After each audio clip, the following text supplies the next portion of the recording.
أعوذ بالله من الشيطان الرجيم.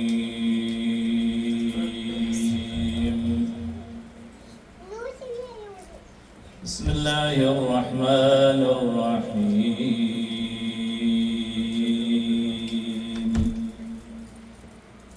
لا حول ولا قوة إلا بالله العلي العظيم.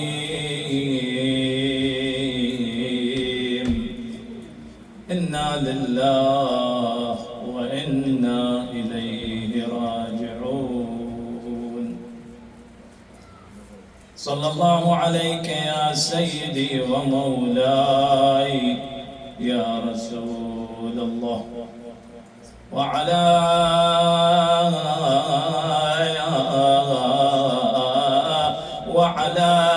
آل بيتك المظلومين. صلى الله عليك يا سيدي ومولاي يا أبا عبد الله. غريب غريب غريب غريب غريب يا مظلوم كربلاء. يا ليتنا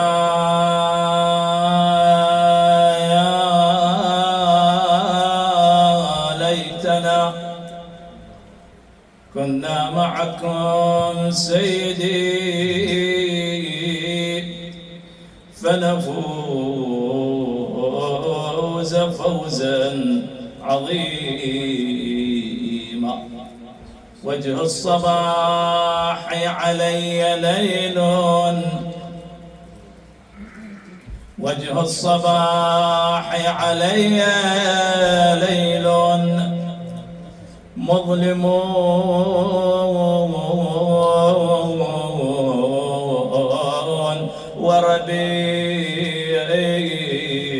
وربيع وأيامي علي محرم.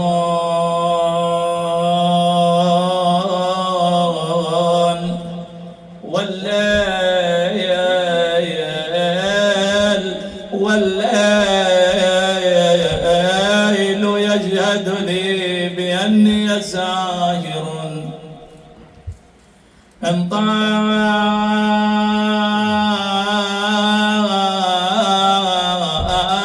للناس الرقاد فهوموا بطرحة لو أنها بلملم بقرحة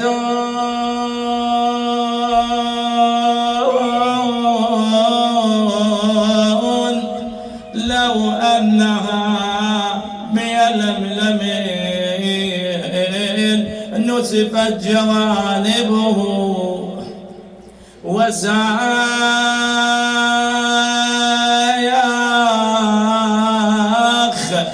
يلملم يلملم قلقا تقلبني الهموم بمضجعي قلقا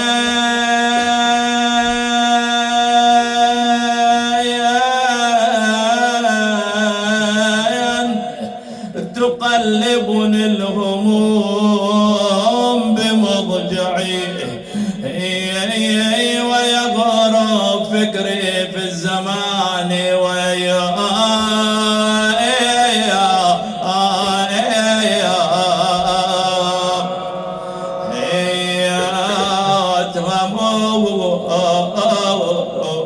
ويقدم الأموي وهو مؤخر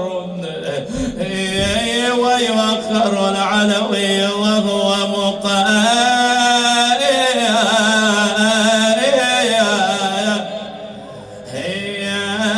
الدم ما خلت أن الدهر من عادة صلاته تروى الكلاب ويضمى الضيغم وتضيق الدنيا على ابن محمد حتى تقاذفه الفضاء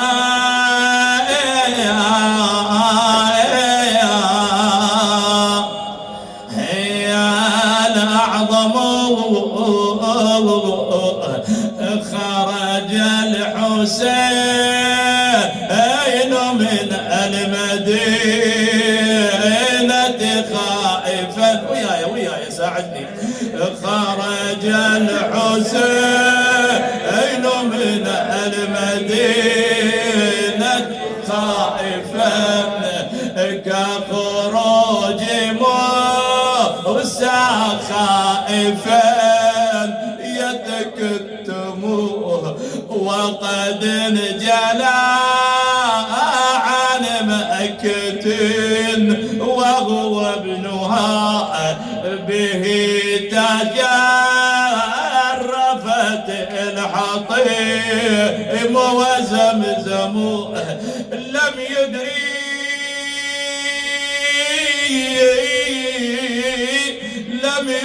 أين يريح بدن ركابه كأنما الموت عليه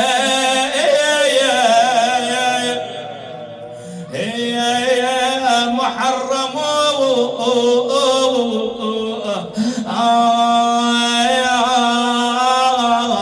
يراعي الثار ما تظهر علامة تنشر لليتانونك علامة هل تنسب متون عماتك علامة ضرب الصياط زجر وجور مية إنا لله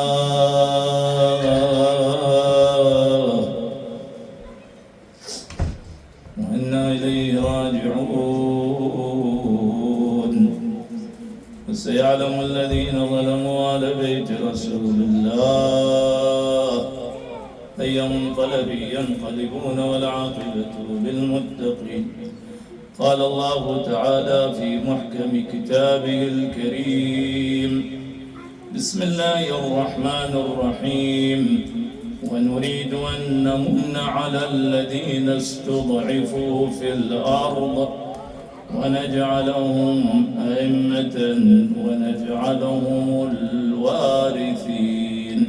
آمنا بالله صدق الله العلي العظيم. على ذكر محمد وآل محمد صل على محمد وآل محمد. اللهم صل على محمد وآل محمد. ثانيا غفر الله لنا ولكم. اللهم صل على محمد وآل محمد. ثالثا على حب أمير المؤمنين والزهراء بأعلى الأصوات. اللهم صل على محمد وآل محمد. كما كان في السابق في اليومين نتطرق إلى شخصية مهمة من مراجع الدين العظام رحمة الله عليهم وحفظ الموجودين. اليوم نريد نتكلم نبذة مختصرة عن الشيخ السيد ابن طاووس، هذا العلامة الجليل المحدث الكبير. هذا عاش في فترة غزو المغول لبغداد. المغول يوم اللي اجوا وغزوا وسقطوا بغداد، في هذه الفترة كان يعيش هذا السيد الجليل وهو حسني النسب، يعني ينتسب إلى الإمام الحسن سلام الله عليه، حسني النسب. فكان عايش في فترة المغول اللي اقتحموا بغداد واسقطوا بغداد وعملوا تلك المجازر في مدينة بغداد، بل أحرقوا كل تراث المسلمين من الكتب وغير الكتب، حتى أن بعض التواريخ والقصص والآراء التاريخية تقول أن تحول نهر دجلة إلى لون، بعضهم يقول لون الأزرق من كثرة ما أتلف من الكتب والتراث الإسلامي آنذاك. فهذا السيد الجليل كان يعيش في هذه الفترة. ولكن شوفوا، بالأمس تكلمنا حول مسألة أن الإنسان الشيعي لا بد أن يبادر بل يؤكد بل يثبت قضية مهمة، وهي مسألة الشعائر الحسينية. لذا هذا السيد الجليل رضوان الله تعالى عليه مع ذلك الوضع، والمغول ليسوا بمسلمين، لكن مع وجود ذلك الوضع ومع وجود الضغط والكبت والإرهاب، إلا أن هذا السيد الجليل رضوان الله تعالى عليه قام ب4 أعمال. أول هذه الأعمال ألف كتابا سموه أو أسماه اللهوف في قتل الطفوف. اللهوف يعني شنو؟ يعني الحزن، يعني التحسر الشديد. ذكر مقتل الإمام الحسين سلام الله عليه بتفاصيله وبدقة، وفيه جانب عاطفي وروحي. هذا أول عمل اللي سواه. العمل الثاني اللي سواه ثبت كثير من الزيارات، ومنها زيارة عاشوراء والأربعين. شوفوا أحبتي، مراجعنا بشكل عام السابقين والموجودين يؤكدون على هذه الحقيقة، وهي زيارة عاشوراء. زيارة عاشوراء هي رمز بل هي أساس للعقائد الشيعية. ليش؟ لأن فيها تولي وتبري. تولي وتبري، أن الإنسان لابد أن يتولى رسول الله صلى الله عليه وآله وأهل البيت، ويتبرأ من أعداء رسول الله وأهل البيت. إذا مراجعنا العظام رضوان الله تعالى عليهم الماضين والموجودين يؤكدون على زيارة عاشوراء، لأن زيارة عاشوراء كما قلنا لكم هي أساس بل أس للعقائد الشيعية، أساس العقائد الشيعية. فعلى الإخوة والأخوات وكل من يستمع لهذا الكلام أقلاً في اليوم خلي يقرأ زيارة عاشوراء مرة واحدة. فهذا السيد الجليل ثبت زيارة عاشوراء، وكذلك زيارة 40 الإمام الحسين، لأن زيارة 40 الإمام الحسين هي زيارة مخصوصة في يوم 40. أما زيارة عاشوراء ليس لها وقت معين، بل تستطيع في كل يوم تقرأ زيارة عاشوراء. المرأة في المطبخ تطبخ تشغل الموبايل وتخلي زيارة عاشوراء، تستمع إلى زيارة عاشوراء وتردد الزيارة. الرجل في عمله، الإنسان هو جالس في السيارة، بأي طريقة من الطرق. صحيح أن الإنسان إذا لا بد في زيارة عاشوراء أن يكون مستقبلا للقبلة وأن يكون على وضوء ولا بد أن يصلي الركعتين، لكن هذه في الحالات العادية. أما إذا كان الإنسان في سفر جالس في مكان يسوق عنده شغل، يستطيع أن يقرأ زيارة عاشوراء أيضا. لذا هذا السيد الجليل رضوان الله تعالى عليه أكد وثبت زيارة عاشوراء والأربعين. هذا الشيء الثاني. الشيء الثالث ركز على مجالس الإمام الحسين سلام الله عليه والبكاء، وكان يعتبر البكاء هو محي للإيمان. البكاء على الإمام الحسين هو إحياء للإيمان، إحياء للإيمان، البكاء على الإمام الحسين. هذه النقطة الثالثة. النقطة الرابعة وهي نقطة شخصية، يعني عمل شخصي. هذا السيد الجليل كان له وقت معين يختار في كل يوم أو في كل أسبوع، له وقت خاص.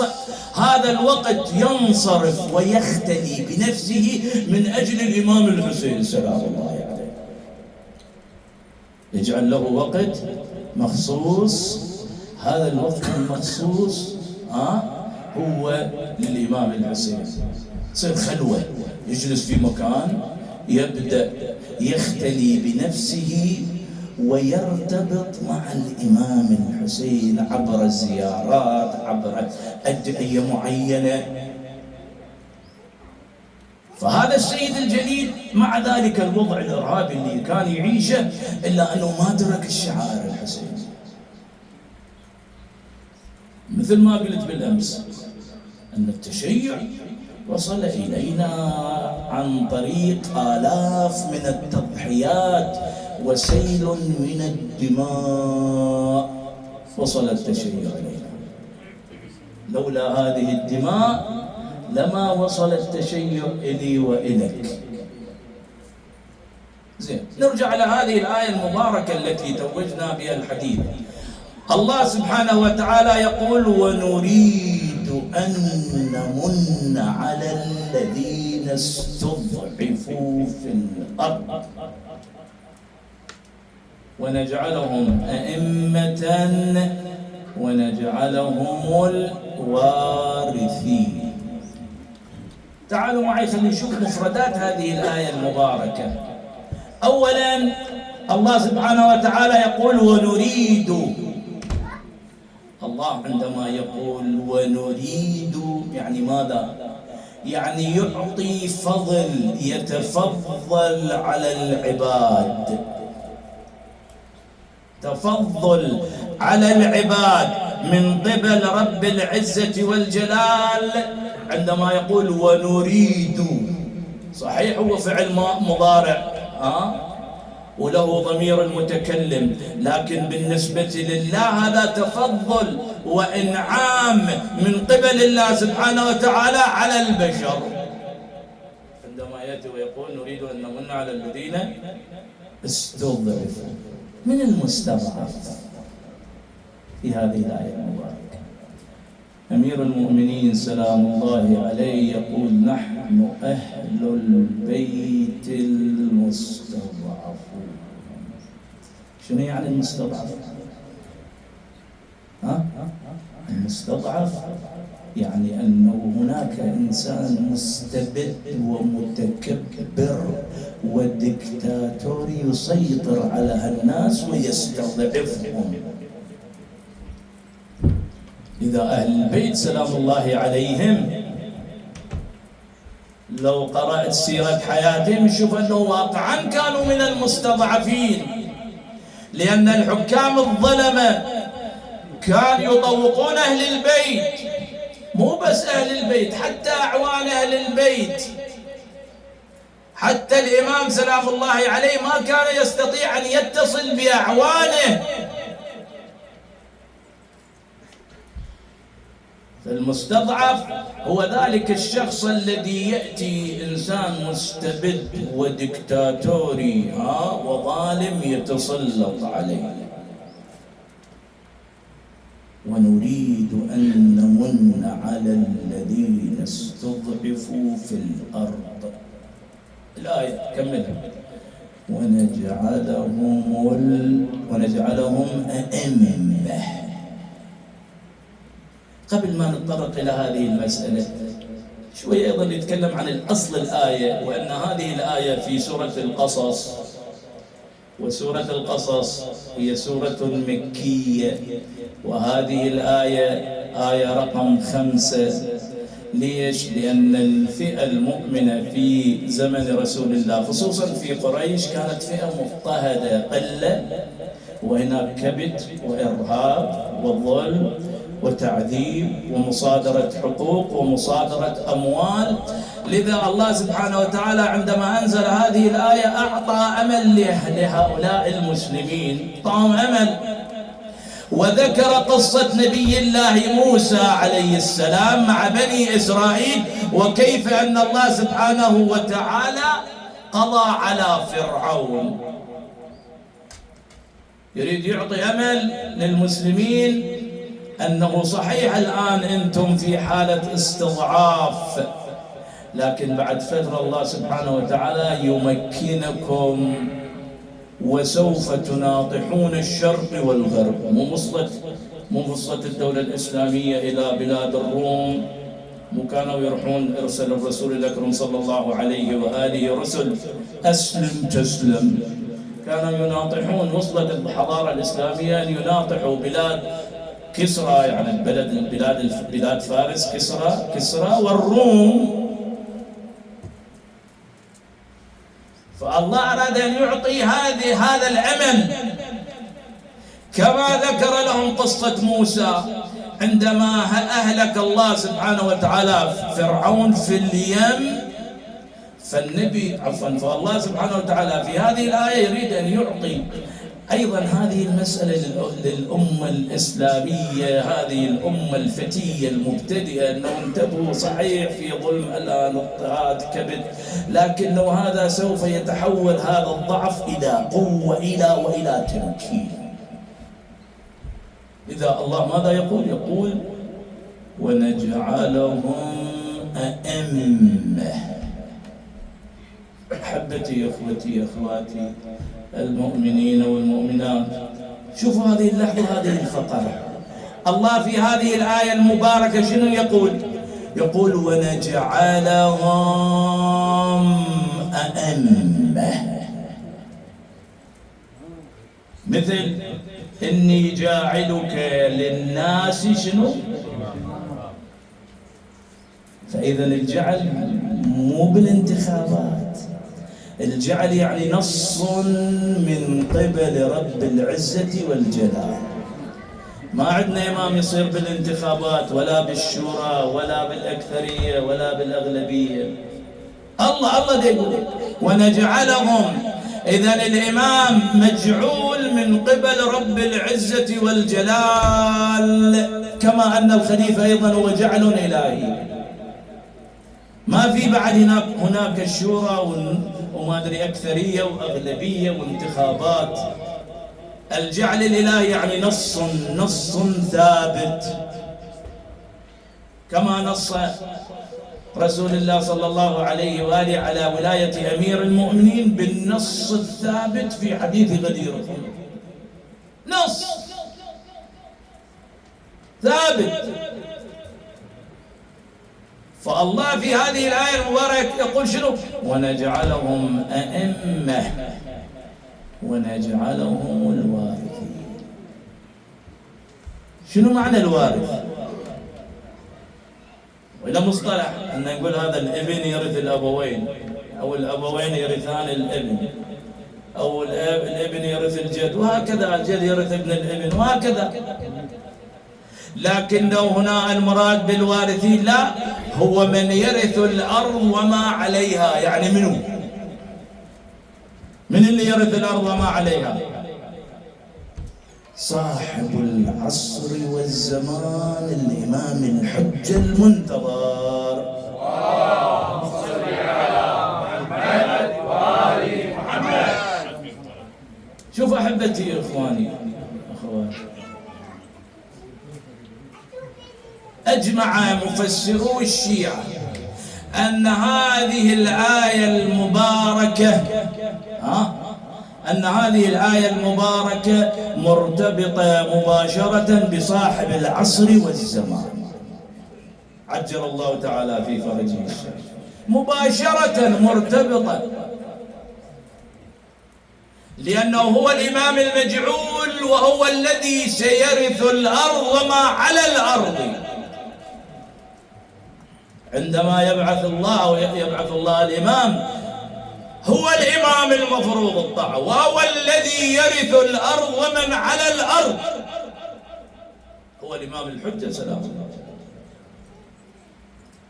إذن هذه الآية المباركة تؤكد على حقيقة معينة، أن هذه الآية المباركة نزلت، صحيح أن هذه آية في القرآن وكانت في مضمار قريش، وكيف كان يعاملون مع قريش.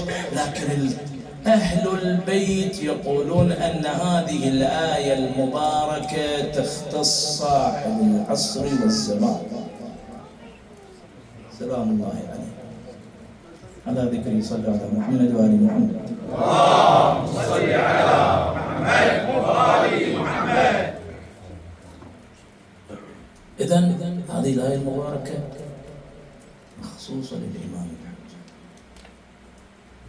تعالوا معي خلينا نشوف إحنا وظيفتي أنا وظيفتك في حالة الغيبة شلون نرتبط بالإمام الحجة، شلون نرتبط، ما هي الأعمال التي نقوم بها من أجل أن نرتبط بالإمام صاحب العصر والزمان.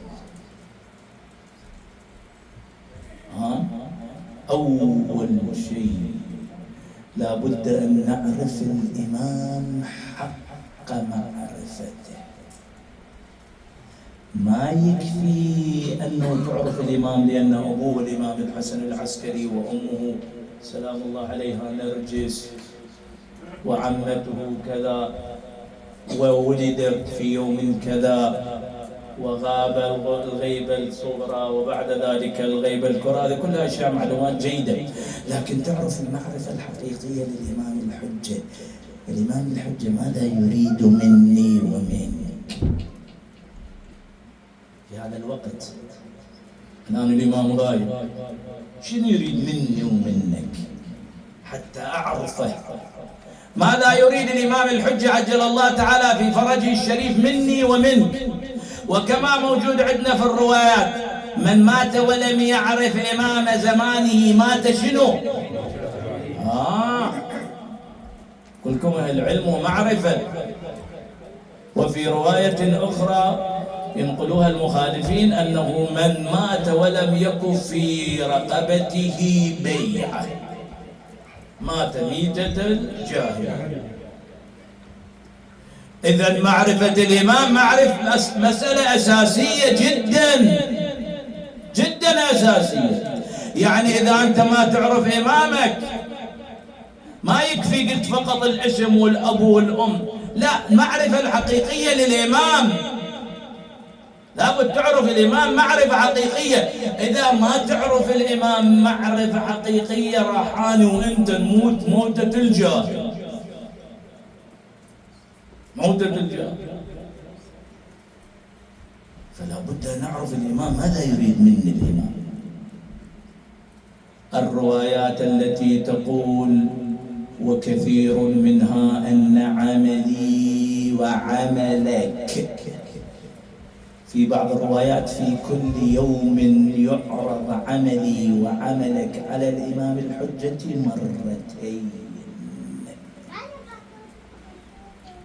مرتين.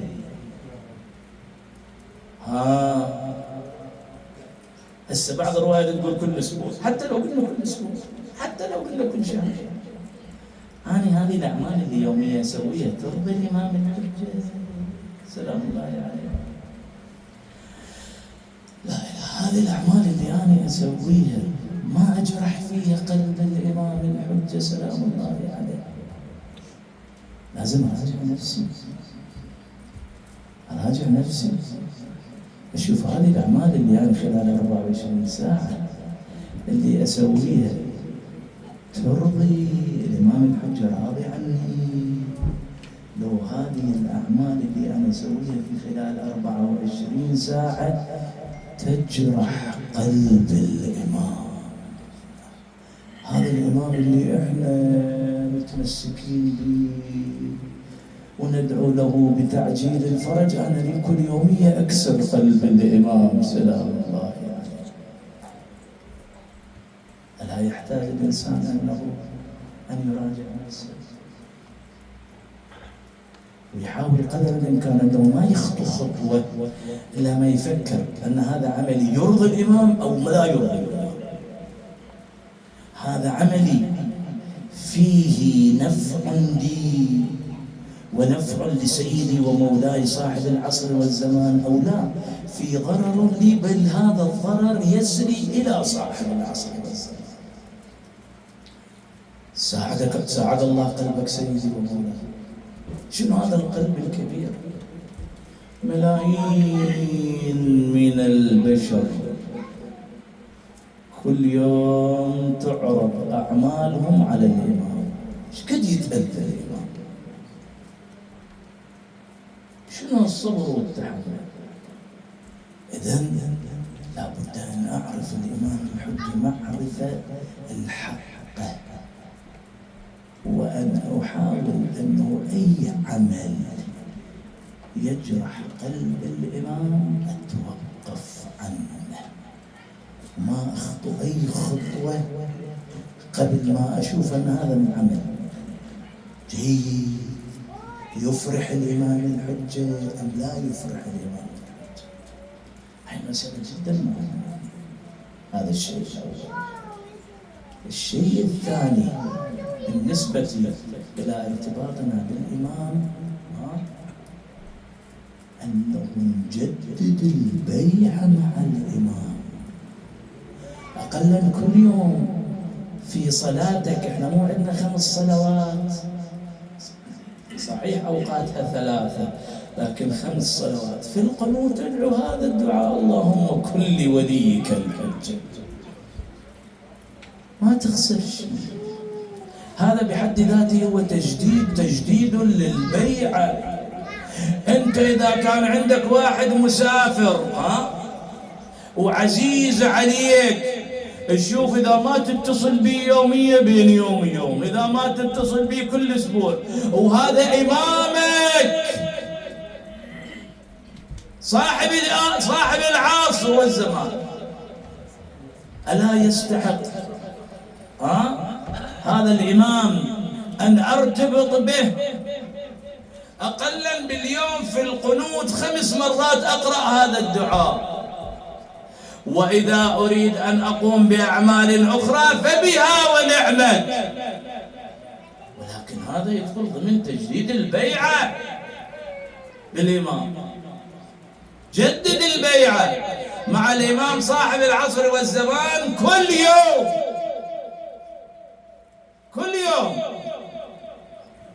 وهناك كثير من الأدعية. عندنا دعاء العهد هذا اللي يقرأ بعد صلاة الصبح، عندنا دعاء الندبة اللي يقرأ الجمعة بعد طلوع الشمس، وهناك كثير من الأدعية مرتبطة بالإمام الحجة سلام الله عليه. وكذلك هناك زيارة خاصة للإمام. أنت إذا عندك عزيز تتصل به وشنو، فكيف إذا كان أعز خلق الله بعد رسول الله والأئمة هو صاحب العصر والزمان الإمام الحجة؟ اللهم صل على محمد وآل محمد. وصل على محمد وآل محمد. إذن هاي مسألة مهمة حتى لا نموت موتة الجاهلية، لا نموت موتة واحد جاهل، لأنه ما عرفنا إمام زمان، ما جددنا البيعة مع الإمام. إضافة إلى ذلك لابد أن يكون هناك ارتباط بيني وبين الإمام الحجة، ارتباط روحي حياتي يومية. شلون انت يوم اللي عندك ارتباط من دون الامثال تضرب ولا تقاس، من دون تشبيه، انه شلون الانسان يوم اللي يرتبط مع رب عمله، شلون الانسان اللي يرتبط مع زوجته، شلون الانسان يرتبط مع اولاده. هذا الامام لازم الارتباط يكون اقوى عاطفيا مع الامام.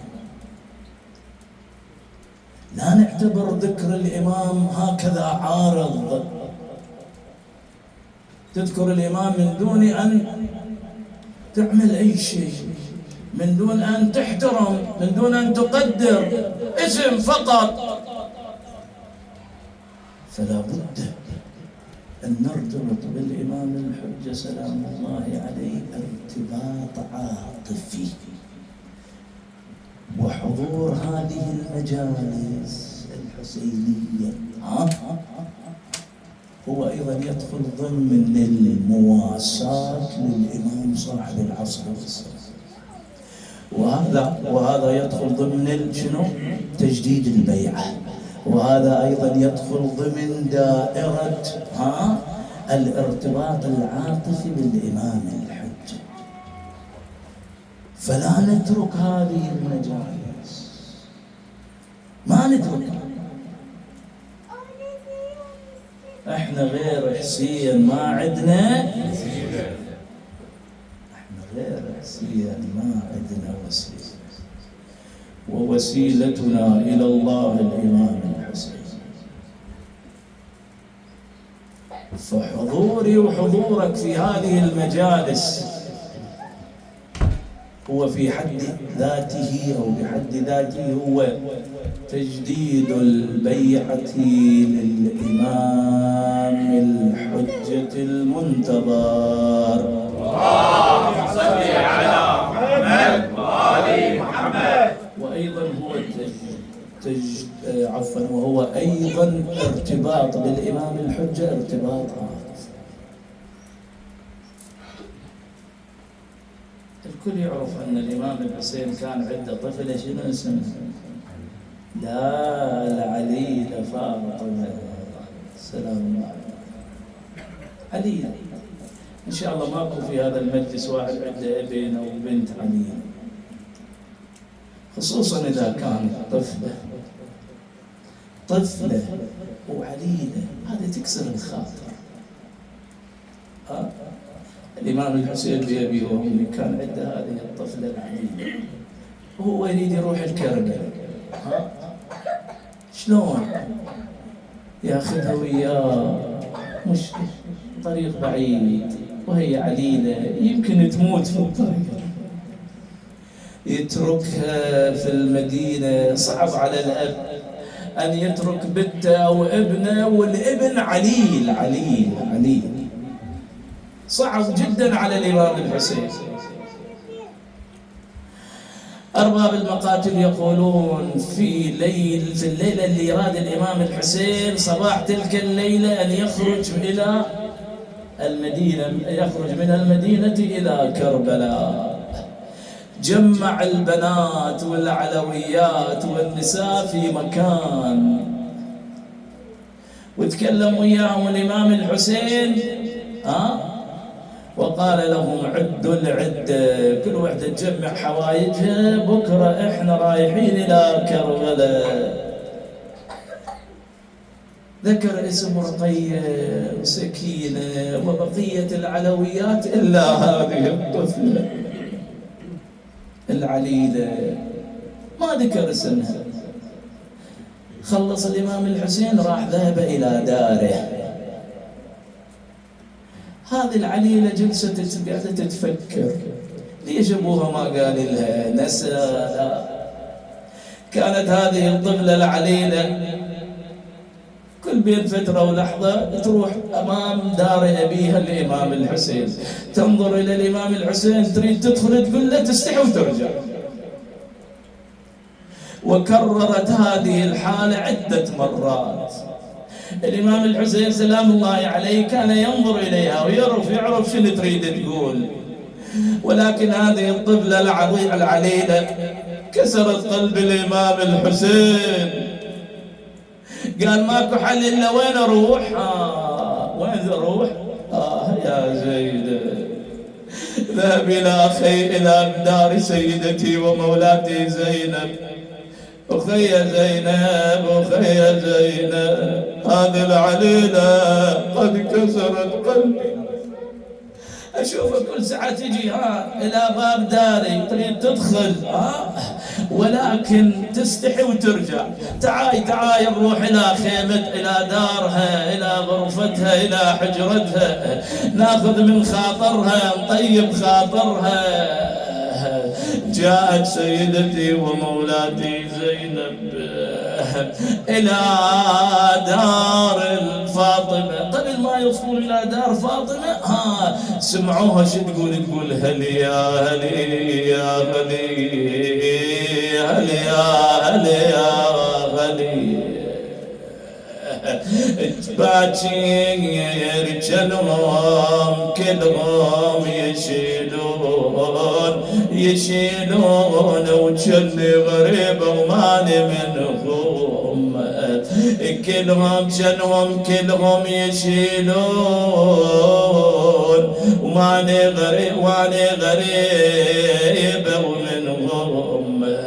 سمح الإمام الحسين دخل إلى غرفتها إلى دارها، ضمها إلى صدري،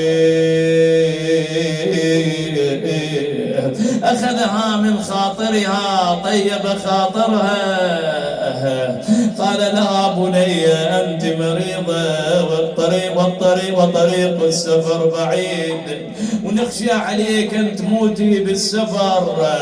كانت هذه الطفلة العليلة تقبل يد الإمام الحسين ورجل الإمام الحسين، تقول له يا حسين خذوني وياكم خذوني عقبكم يا أهلي تعمل عيوني، خذوكني وياكم واشرج الخيل واحط فراشكم لو جل الليل.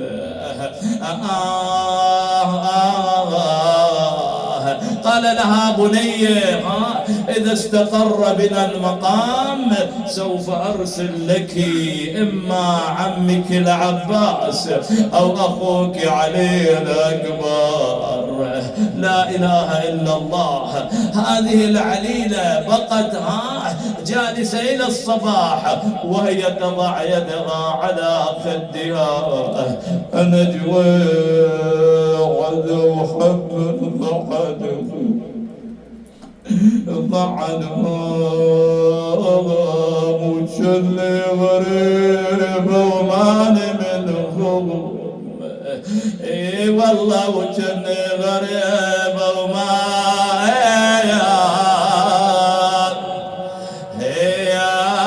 منهم.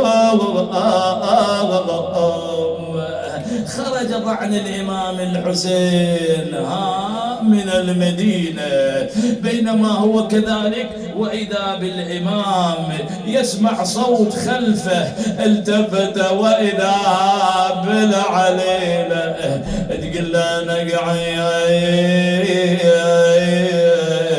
نقعد على درب الظلون وناشد اليرحام ويجون يا حسين يا حسين بيا لا تقطعون، يا ودربي بعيد دربكم بعيد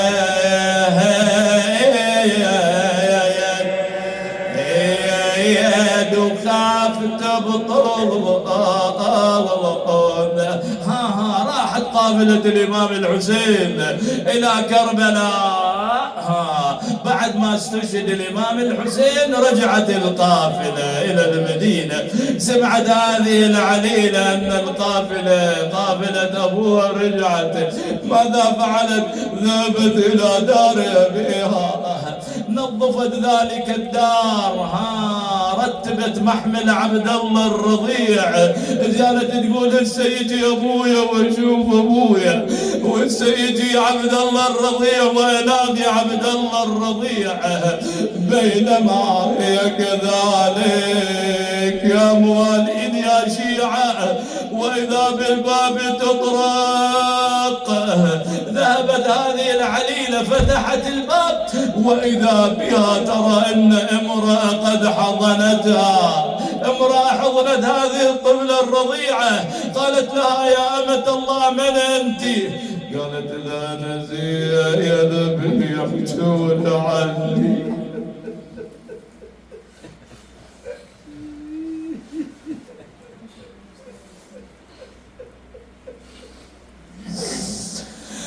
أنا زينب يحجون عني والله عني، سلية المصايب ما سلني.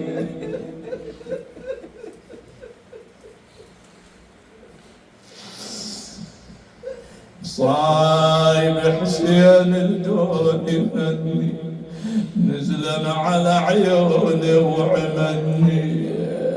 هنا سيدتي ومولاتي لما سمعت أن هذه العلوية ما عرفت تشوف ماذا فعلت كربلاء بسيدتي ومولاتي.